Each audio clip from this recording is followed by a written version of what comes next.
By tomorrow, the United States government is going to read your social media, not your messages, not your private conversations, your public posts, your videos, your likes, your digital footprint, going back years. Not that they weren't doing this before.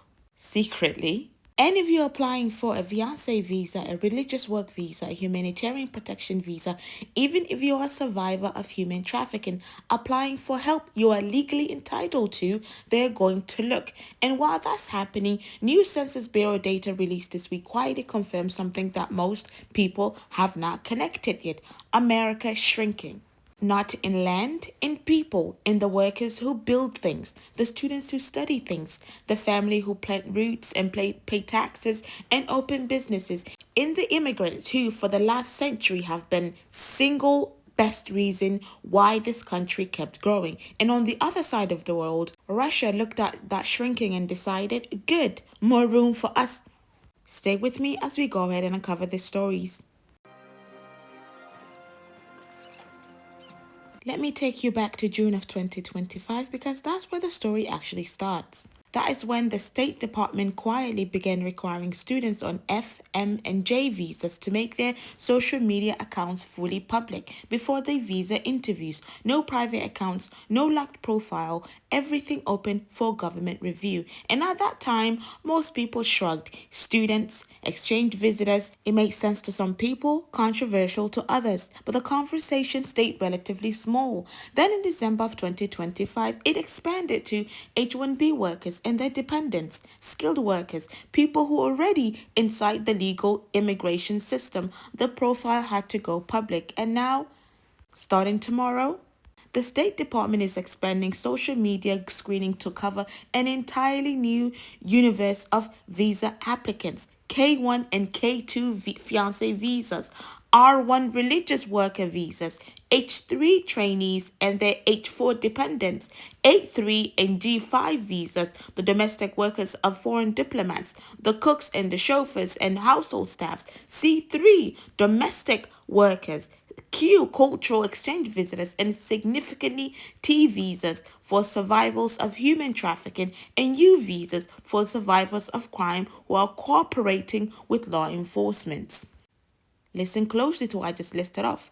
A woman who survived human trafficking, who's cooperating with authorities, who's applying for protection she's legally entitled to under US law, she now has to make her social media account fully public, viewable by the government before she gets that protection. The State Department has not published details criteria for how online content will be assessed or what specifically triggers further review. What they have said is this: consular officers will test whether an applicant's stated plans match their public profile, and any inconsistency between the two is likely to be treated as a credible issue. In plain terms, if your visa application says one thing and your social media presence suggests another, the inconsistency becomes a reason to deny you or delay you or send you into AP, administrative processing, with no clear timeline. Now, some people are asking, is this really about national security or is it about ideology? The concern being raised is that someone who posted in support of Palestinian rights or criticized U.S. foreign policy or attended a protest that has been photographed and tagged could now have a content review as part of their application adjudication. Here's what sources reported are showing. The State Department has said the review is intended to identify applicants who intend to harm Americans or act inconsistently with their visa terms. What they have not said and what they have not publicly established is whether the line between a national security concern and a political opinion cross. And the reason why I make that distinction is because right now, with this government, with this current administration, nobody outside the government exactly knows where that line is drawn. They themselves don't know. So if you have a visa interview scheduled after March 30th, in any of these categories, go to your social media accounts today. Look at everything public. Look at the strangers with government mandate could read in what you have posted, and speak to a qualified immigrant lawyer before your interview if you have any concerns about your online presence, how it could be interpreted. While that's happening, America is shrinking. the US Census Bureau released new data, and I want to talk about it through with you, actually show, because the headline numbers do not capture the full weight of it. Between July 2024 and June 2025, net international migration to the United States dropped from 2.7 million people to 1.3 million. That is a decline of nearly 54% in a single year. 54% in 1 year. And if the current trend continues, the Census Bureau projects that net international migration will drop to approximately 321,000 by this year, July. Okay, that would be a reduction of nearly 2.4 million people in just 2 years. Now, how can I put this into context, right? 4 in 10 US countries shrank last year, okay? Not countries, counties, okay? 4 in 10 counties shrank last year. 1,270 counties lost residents, nearly 20% more than the year before. And that was before the most aggressive immigration enforcement of this administration, even before they even fully kicked in. So international migration fell in 9 out of 10 US counties between 2024 and 2025. Los Angeles County alone lost nearly 54,000 people.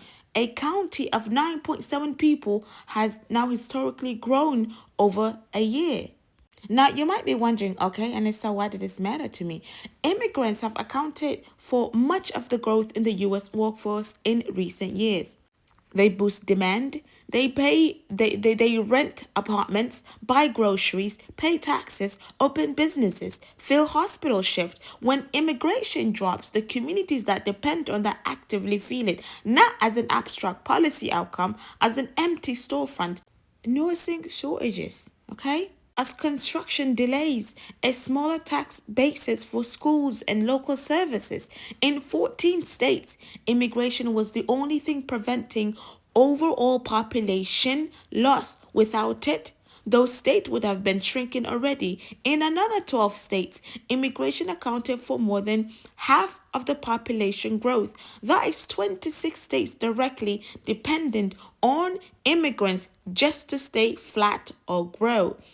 The streets are saying something about this, and I think they deserve to be said out loud. The argument being made in the current in certain online communities is that this population decline is intentional, is designed to reshape the country's demographic over generation, not just to enforce immigration laws.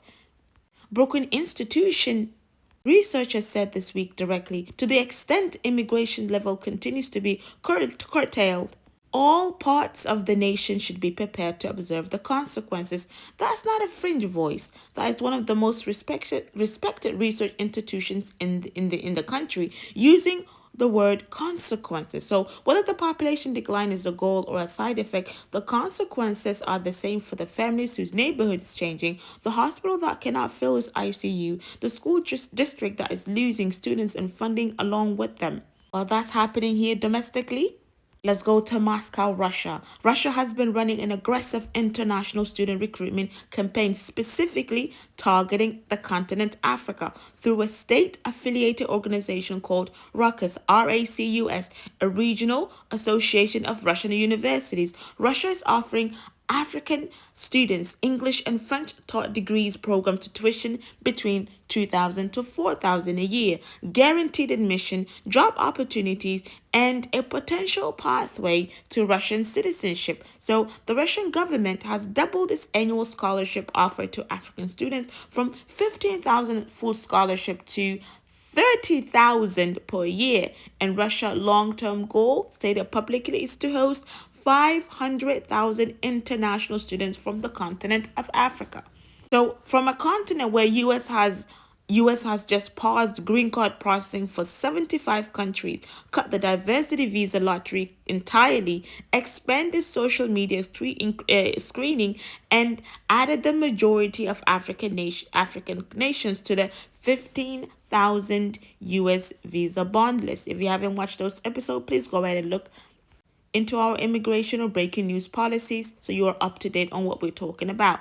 Now, Russia has a strategy, okay? They're not just offering education, they're building a long-term relationship. Russia ambassador to Nigeria said explicitly, if Russia is involved in rebuilding industrial infrastructure in the continent Africa, they will need African professionals trained in Russia to implement those projects. That's not charity. I feel like it's a talent pipeline, a geopolitical investment nonetheless, and is built in the exact space the United States is abandoning. Now, I want to be fair here. Russia record on how it treats African students is not clean. Investigations by the Associated Press found reports around 200 African women being misled into working in arms production facilities under the guise of work-study programs. So RA Ruckus, or the acronym for the association they're trying to undergo under, RACUS denies these claims, but the allegation exists, and any African student considering this pathway deserves to know that